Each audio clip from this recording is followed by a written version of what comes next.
Welcome back to Major Intonio's presentation of The Life of the Emperor Francis Joseph by Francis Gribble. Chapter 9. Francis Joseph's Egeria was the Archduchess Elizabeth, grandmother of the present King of Spain.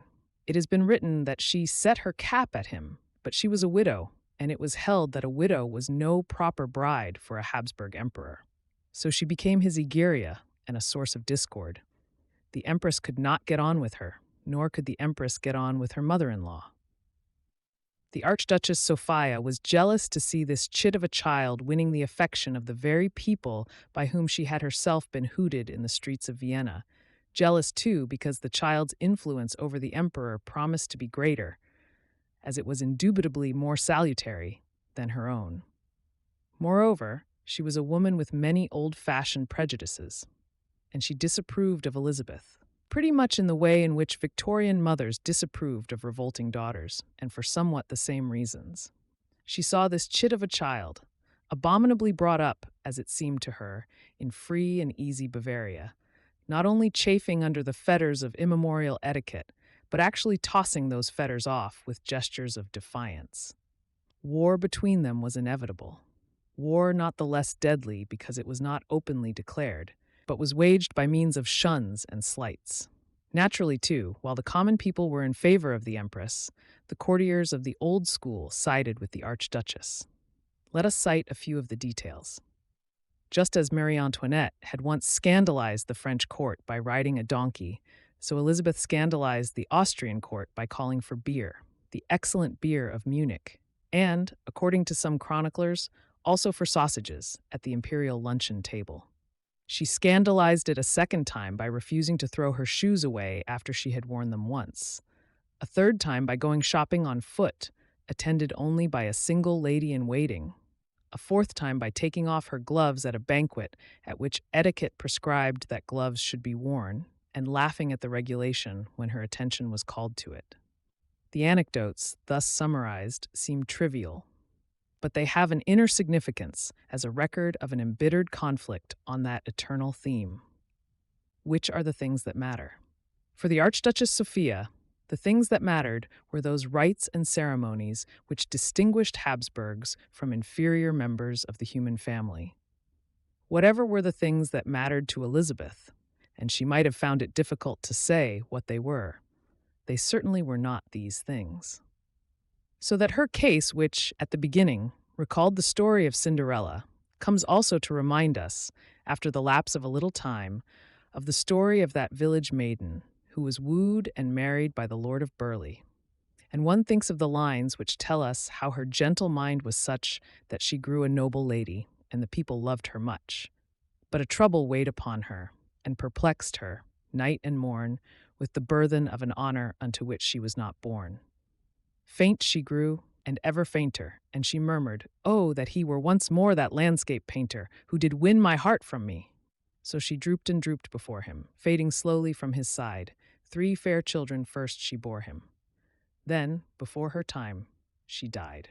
Or rather, as Elizabeth herself put it in the quotation from her table talk already given, something died within her. Madame de Boigne, it will be remembered, commenting on the story of the Lord of Burleigh, said that the fate of the village maiden served her right and was a just and proper vindication of class distinctions. The Archduchess Sophia's attitude towards Elizabeth was very similar. Just as the haughty Windishgrates laid it down that mankind begins with the baron, so the Archduchess Sophia would seem to have held that mankind began at the confines of the imperial circle, and that the traditional manners and tone of that circle depended upon first principles and universal laws. So she had no sympathy for village maidens who set up their own likes and dislikes against the prescriptions of Habsburg ritual. Gossip charges her with doing more than scold, of throwing a mistress at the head of her son and a lover at the head of her daughter-in-law, in order to estrange them from each other. But those who knew her declare her to have been too pious a woman to engage in such intrigues. Mischief-makers are often pious, and pious people are often mischief-makers. So it may have been so. But estrangement nevertheless soon succeeded to enthusiasm, and the present writer has the word of Countess Marie Lariche for the fact that Francis Joseph was the first, whether his mother's promptings had any influence in the matter or not, to feel that the marriage had not yielded all that had been hoped for from it. He, at any rate, had felt the coup de foudre. The Empress had been too young to feel it, and had accepted an offer of marriage very much in the spirit in which she would have accepted an invitation to a ball. So she was not responsive, for they were not born to understand each other, and he, in his disappointment, keenly conscious of the very real but impalpable barrier between them, let his fancy stray. Then she, in the course of time, did the same, with the result that, even at the end of their married life, they were strangers yet, not openly, nor even privately, so far as anyone knows, at variance, but drifting apart, and each ceasing to take an interest in the other's inner life. The process had already begun when Countess Marie Larisch saw the Empress weeping under a tree in the Bavarian highlands. It had reached a further stage when the Empress sent for Countess Marie Larisch to live with her and be her confidant, and initiated her into her delicate duties at Godolo, her Hungarian hunting box, with the significant warning, quote, "Listen, my child. At Godolo, there is one thing to remember every hour of the day. You must not speak of anything which you hear or see, and your answers to questions must be yes and no, or I don't know." Unquote. The time has since come when it has seemed good to Countess Marie Larisch to disregard that injunction in her own defense, and to give the world rather a full account, albeit in the form of hints and insinuations, of a good many of the things which she heard and saw. She had, as she admits, her own very definite and somewhat delicate functions at Godolo, functions with the performance of which the Crown Prince Rudolph was, some years later, when she quarreled with him, to reproach her. "You are a fine one," Rudolph was to say, "to talk of honor or morality. You have been the go-between for my mother since you were a girl, and yet you dare to mention morality to me when you have not scrupled to stand by and see my father deceived." Unquote. That was the outburst. Of course, Countess Marie Larisch protested, but the general trend of her book shows that the protest was due to anger rather than to the indignation of outraged innocence. This being the life, not of the Empress, but of the Emperor, there is no need to go into the matter at great length, but some of the scenes pictured and some of the facts set forth have a symbolic value which forbids their omission. Even before Countess Marie was in attendance, as early as Elizabeth's long sojourn in Madeira, people seem to have found occasion to talk. "Count Hunyadi," writes Countess Marie, "was one of her suite, and I do not know what actually happened, but I do know that the chamberlain spied most effectually on my aunt. The Count was recalled to Vienna, and Elizabeth's stay in Madeira came to an abrupt conclusion." Unquote. Evidently, it was for the purpose of throwing dust in the Argus eyes of chamberlains and the like that Countess Marie was enlisted in the Empress's service. She portrays herself more than once, though always with apparent care, not to say either too little or too much, in the act of throwing the dust. The great occasion was the day on which Captain Bay Middleton, sometimes called William Tell because he was something less than a model of reticence, who had been on a visit to the Austrian court, had to say goodbye. Elizabeth, Countess Marie tells us, made no attempt to disguise her liking for the celebrated English sportsman, whose good looks, athletic prowess, and popularity with ladies have furnished the theme of many chapters of many volumes of social gossip.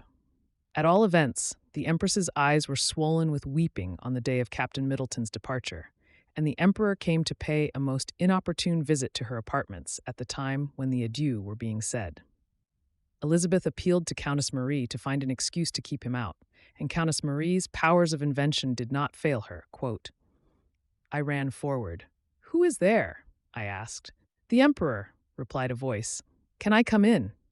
'Oh, Majestat,' I stammered, 'how unfortunate that Aunt Sisi is not able to see you. She is trying on some riding habits.' 'Oh, then I'll return later,' answered Francis Joseph, and I heard the sound of his retreating footsteps in the corridor." Unquote.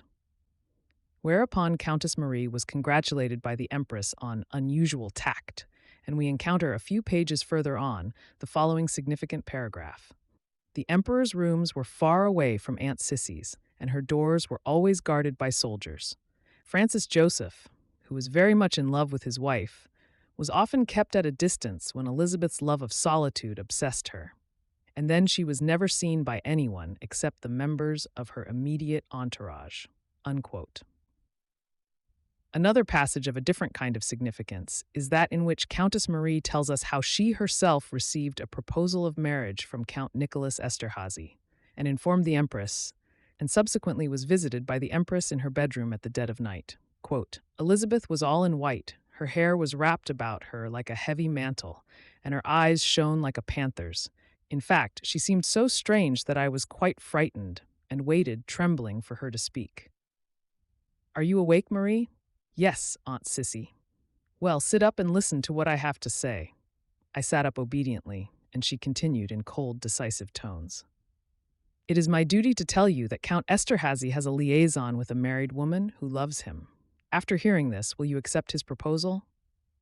Unquote. What Countess Marie means us to think is clear enough, though she does not tell us, and equally clear is the inner meaning of that fairy story which she says that the Empress told her by the side of a mountain tarn at Possenhofen. Countess Marie's reviewers, occupied mainly with her new facts about the Meyerling tragedy, seem to have thought that fairy story unworthy of comment. But when one comes to read it carefully, one finds it a consummate example of the art of conveying a suggestion without making a definite statement.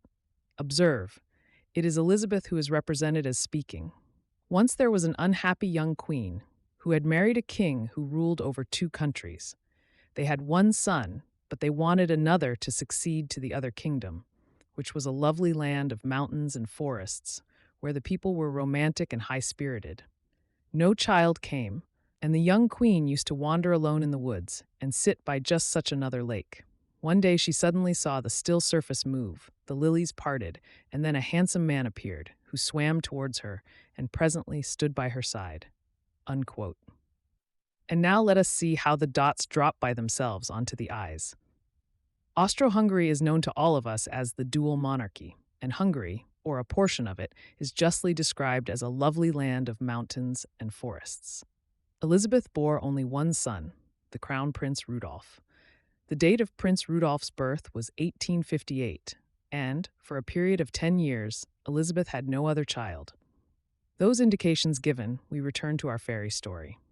It relates how the stranger, who announced himself as the spirit of the lake, carried the young queen down a crystal staircase to a mysterious palace, where she sat beside her lover on his crystal throne and slept in his arms on a bed of lily leaves, but afterwards returned to the king's palace. And so we are led along the paths of poetry and fantasy to this conclusion. Quote, "Some months passed, and the queen knew that she would have a child, and she longed for a son like the water spirit who would reign over the romantic country of mountains and forests which she loved. But no son came, for when the child was born, the young queen pressed to her heart a little daughter with her fairy father's large black eyes." "Did she ever see him again?" I asked, much interested. "I do not think so," replied the Empress. "When you have more experience of the world, you will realize that a baby is the end of many love affairs." "What did the king say?" I queried. "He had too much vanity to say anything, whatever he may have suspected," said Elizabeth. She laughed her mocking laugh, and was her cynical self again. Unquote. All this, Countess Marie would have us think, is an allegory, but it is safer to leave the veil hanging over the facts, or alleged facts, which she means it to allegorize. Fairy stories are not evidence, least of all when one only gets them, as in this case, at second hand. But if this fairy story cannot be trusted for facts, at least it can be trusted for atmosphere, and both Elizabeth's and Francis Joseph's attitudes towards life seem to be displayed in it. Of his attitude, we will speak at the appropriate time. Hers strikes one as that of a woman who could not escape from her emotions and her longings, and yet never got any lasting satisfaction from the indulgence of them. Her life, on its sentimental side, one feels, was not continuous but episodical. Not an epic poem, nor even a drama, but a series of short stories, each of them ending, as Guy de Maupassant's short stories so often do, in anticlimax. Hence the importance which she attached, and Countess Marie accumulates details about that, to the preservation of her beauty, for the dwindling of beauty necessarily made those beginnings which Madame de Staël tells us are always happy, more difficult. Hence also those frequent journeys, apparently so meaningless, which give one the impression not of a cultivated tourist eager to see the world, but of a shadow pursuing shadows, and brought to melancholy by the repeated failure to capture and hold them, and then continuing to travel as a means of escape from herself. Countess Marie quotes a speech which indicates that mood. Quote, "Marie, sometimes I believe that I'm enchanted, and that after my death I shall turn into a seagull and live on the great spaces of the ocean, or sheltered in the crevice of some frowning rock. Then I, the fettered Elizabeth, shall be free at last, for my soul shall have known the way of escape." Unquote.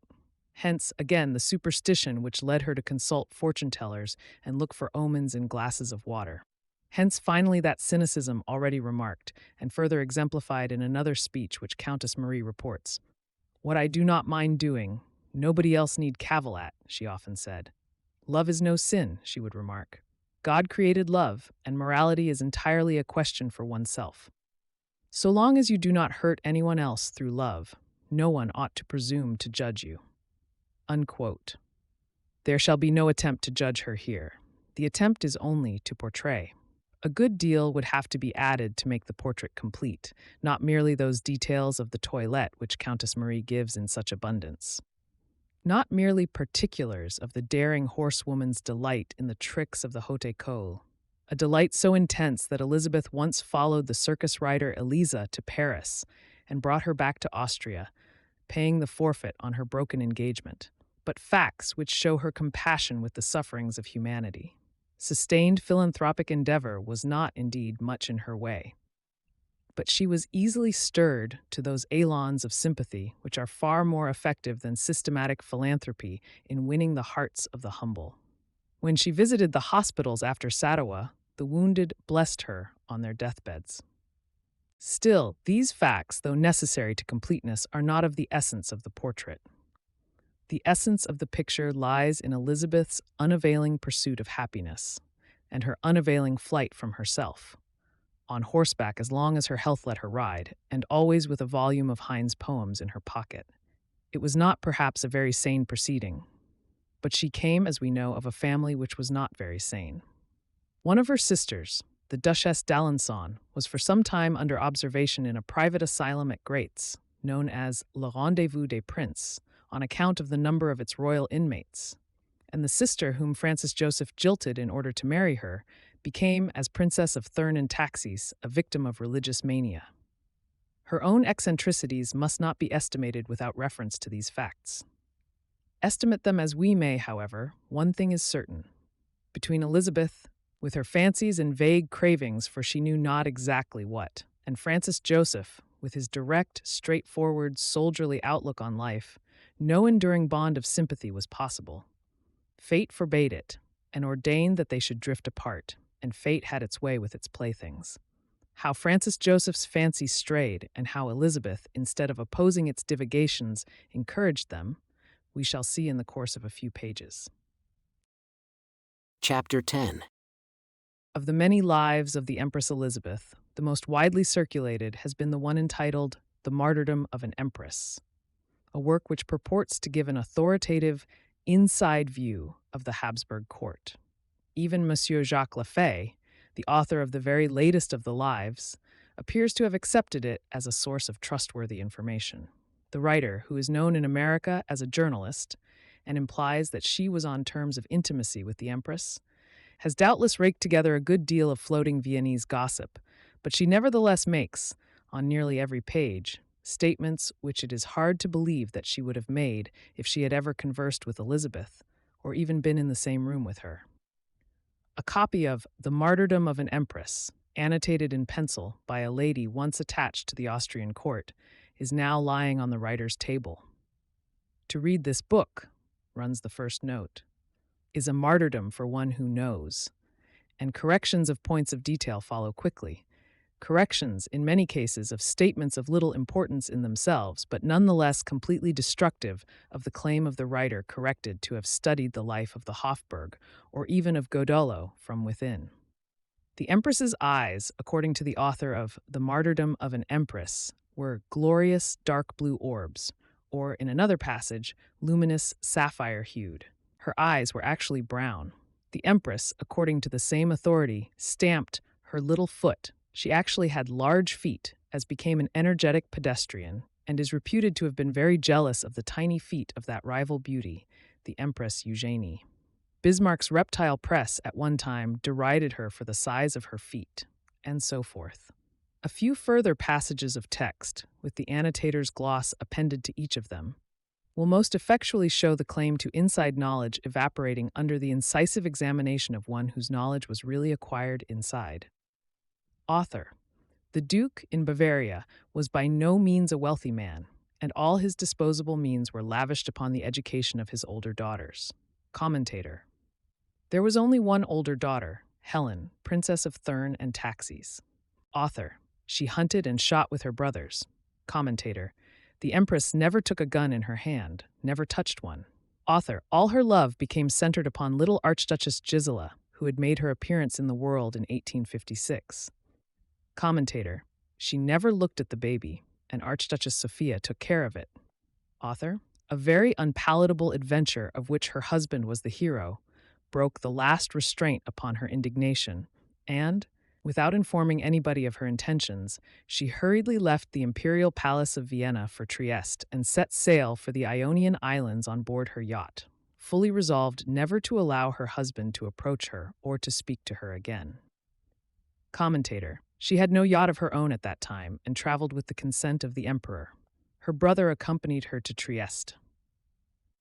Author. In the summer following baby Valerie's birth, the Empress spent several months with the Crown Prince and his two sisters. Commentator. Baby Valerie was quite separated from the others, the Empress being very jealous about Valerie. Gisela and Rudolph were mostly kept in Luxembourg. Author. Elizabeth walked over to a large harmonium which stood near the open window. She sat down before it, and after striking a few chords which echoed through the stillness of the chamber, she sang Schubert's Serenade. She was a great musician. Commentator. The Empress never touched a harmonium nor a piano. She was not a bit musical and never sang. Author. Rudy, who was watching them, said suddenly, "The Crown Prince was never called Rudy, always Rudolph. His pet name was Nazi." Author. Mutzerl, as baby Valerie was called. Valerie was never called Mutzerl, but Schedwessen by her mother. It means darling. Author. Valerie swam like an otter, rode almost as well as her mother, fenced and shot with great skill. Commentator. Valerie never learnt to ride, as the Empress would not allow it, and never fenced or shot. Author. She was riding alone on that day. The Empress never went out riding alone. My poor boy, she kept repeating. I am afraid you do not realize what misery such a marriage as that which you are about to make can bring about. To me, the Empress said, let him marry whom he likes. I don't mix myself up in Rudolph's affairs. Author. That Rudolph met Marie Wetzera and her mother in London and called upon them several times is quite certain. Commentator. Rudolph never met the Wetzeras in London. Author. Mademoiselle Ferenczi read to her from English, French, and Hungarian books. Commentator. Mademoiselle Ferenczi could only read Hungarian. That may suffice, but any reader who has skipped the quotations should turn back to them. They may not matter very much in themselves, except to those to whom everything connected with royalty matters, but they do show us how court history is sometimes written by journalists, and what is the historical value of the revelations of anonymous pretenders to the intimacy of sovereigns. It was worthwhile, as the opportunity offered, to elaborate the demonstration, because the book containing the statements confuted, together with many others of an equally untrustworthy character, was for a time accepted as authoritative by the readers of two continents, and passed through several editions, on the assumption that it presented the authentic depositions of one who had really been behind the scenes. The author was, in fact, so little behind the scenes, and so little qualified in other respects for her task, that she did not even know her way through the Almanach de Gotha, or remember elementary facts which anyone without special sources of information could easily ascertain. She places the scene of the imperial betrothal at Possenhofen, whereas it actually occurred at Ischl, and she states that the empress was not of royal birth, whereas she was the granddaughter of a king. These things being so, it obviously is not to her writings that one must turn for details of the secret history of the estrangement between the empress and the emperor. That secret history, insofar as the emperor's flirtations are concerned, would not, in the opinion of those who are nearest to knowing it, make a very startling tale even if one could know it all. It is not the rule, of course, for emperors in the prime of life, estranged from their consorts, to deny themselves, on principle, all alternative attachments, and there is no reason to suppose that Francis Joseph did so. But his volatility was only comparative and did not last long. The witnesses who attest the volatility also assure us that, taking his imperial grandeur as seriously as it deserved to be taken, he soon settled down and became, in the language of less exalted circles, steady. There was a certain Polish countess, but that is too old and unimportant a story to be revived. The one lady whose name it is imperative to mention in connection with this branch of the subject is, of course, Frau Kathi Schratt, and the circumstances in which the emperor made Frau Schratt's acquaintance shed an illuminating light upon the terms on which he and the empress came to live. It was in 1885, when the empress was about to depart upon one of her frequent journeys. Her kind heart, writes Countess Marie Larisch, reproached her when she thought that her husband would perhaps be lonely during her absence. So she inquired whether any of the ladies about her knew of any other lady who would be willing to entertain the emperor while she was away, but could be trusted not to exercise any undue influence over him. Quote, I mentioned several ladies, Countess Marie continues, who, I felt sure, would only be too delighted to console the imperial grass widower. But Aunt Sisi did not approve of them, and the matter dropped until she suddenly told me one day that she had discovered the right person in the actress Katrina Schratt, who was always considered to be more interesting off the Burg Theater than on it. People rather disapproved of Elizabeth's attitude, but she was quite right in thinking well of the actress, who has, since the death of my aunt, proved herself to be a devoted friend to Francis Joseph. Unquote. That assuredly sounds as improbable as anything in The Martyrdom of an Empress. An empress sallying into the highways and byways to seek a guardian angel for the emperor, and finally extracting one from the coulisses and presenting her, with the result that she becomes the friend of the family as well as the emperor. And the emperor takes a continual delight in her society for 30 years. That indeed is an amazing picture, not to be accepted even on Countess Marie Larisch's authority without corroborative evidence.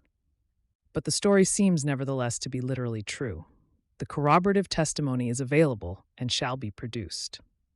In the main, indeed, the emperor's attachment is as notorious as his marriage, and stands in as little need of proof. Frau Schratt at once became, and has ever since remained, a national institution, related to court circles, though not exactly of them. It became the recognized thing that, when the emperor went to Ischl, she should go to Ischl too, that she should have a cottage there, and that the emperor should take tea at that cottage daily, entertained by Frau Schratt, but not by her husband, of whom one hears little, though it is understood that he was given an appointment which kept him usefully and profitably occupied at a distance from the tea parties. Nor was it at tea time only that Francis Joseph was to be heard of at Frau Schratt's domicile. He was occasionally an evening visitor as well, and one of his evening visits concluded with a dramatic incident. He had stayed into the small hours and desired, in consideration for the feelings of others, to depart without disturbing the household.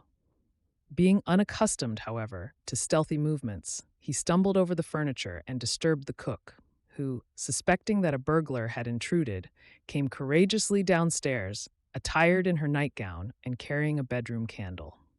Her impulse was to scream, but Francis Joseph checked it.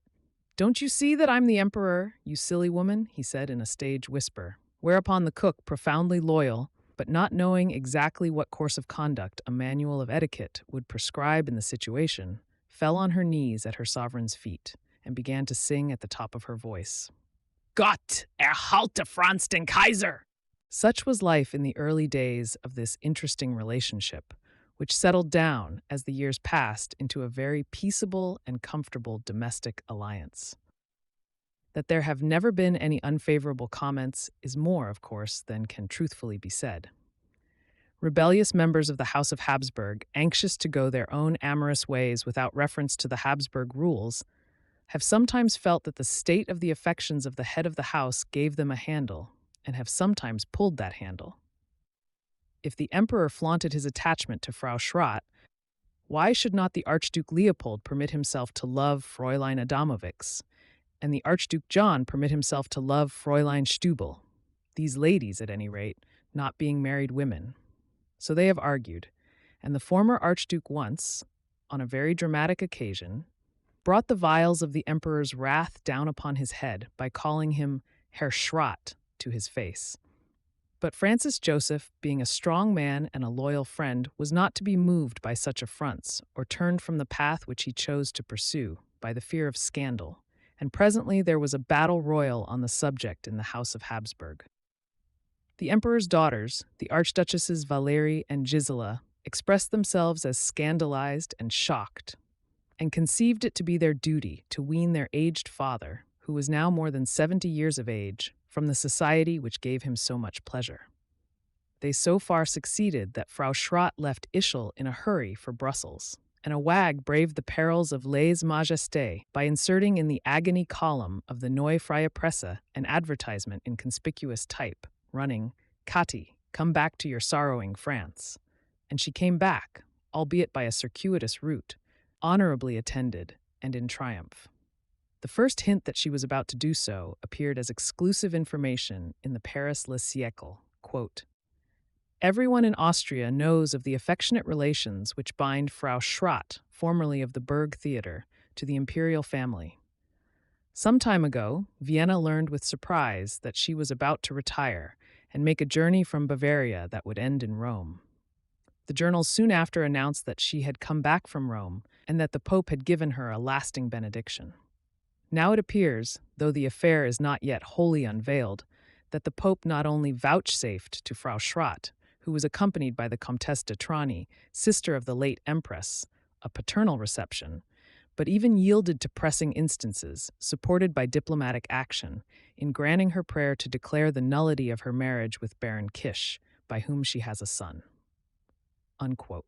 Rumor added that these proceedings were only preliminary to the celebration of a morganatic marriage between the emperor and the actress, morganatic marriages being, as is well known, contrivances for reconciling the human passion which overrides the barriers of rank with that family pride which does not override them. But rumor, for once, was wrong. A Berlin paper, the Lokal Anzeiger, sent its representative to ascertain what Frau Schratt had to say on the subject. And Frau Schratt opened her heart freely to the reporter, and in doing so supplied the confirmation of the story which we have quoted, with provisional skepticism, from Countess Marie Larisch. All this talk about her marriage with the emperor, she said, was nonsense. Those who engaged in such talk knew neither her nor the emperor.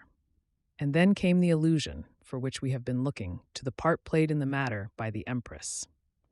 Quote, "That high-minded and noble lady was my most gracious patroness and friend. In the unrest caused by the mental and bodily pains which drove her from one place to another, it was a comfort to her to know that a good-tempered, light-hearted woman cheered up her husband and gave him many a pleasant, harmless hour by chatting with him and relating all sorts of anecdotes and stories. Attending him in his morning walks in the Schönbrunn gardens whilst he was taking his Carlsbad water, and never abusing her extraordinary position for intrigues or to push protégés. It was the Empress herself who, hating the stiff court life and court dignitaries and ladies-in-waiting, had created my position, which I then maintained owing to the gracious confidence and gratitude of the Emperor.